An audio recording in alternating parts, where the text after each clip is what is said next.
ওই তোকে তো আমি আগে কইছি উঠবো বিএমপি।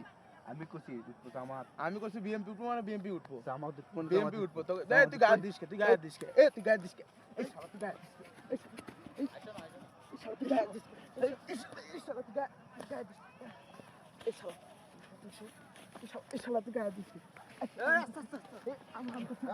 আস্তে আই দেখে দেখে দেখে কি হচ্ছে কি সমস্যা কি শালা আমি তো কইছি সমস্যা কি দেখি সমস্যা কি আমি ভাই কি সমস্যা ভাই আমার কইছি বিএমপি উঠবো জামাত উঠবো। হ্যাঁ শালা ভাই দল দল ক্ষমতা যাইতে আসুক হ্যাঁ এইভাবে নিজ জায়গার মধ্যে যে মারামারি করতেছ তোমরা এটা কি ঠিক?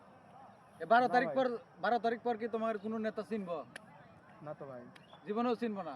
তুমি বিএনপি করো, তুমি জামাত করো, 12 তারিখ পর হয়তো তুমি যাবে, হয়তো 2-4টা কথা কব, কিন্তু এভাবে তোমরা নিজ জায়গার মধ্যে মারামারি করতেছে, ক্ষতিটা কার হইতেছে?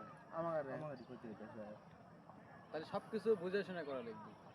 দল করো ঠিক আছে, কিন্তু এভাবে মারামারি করা যাবে না। তো মারামারি করলে নিজেরই ক্ষতি। আমার ফুলে এভাবে মারামারি করো না ভাই আসো আসো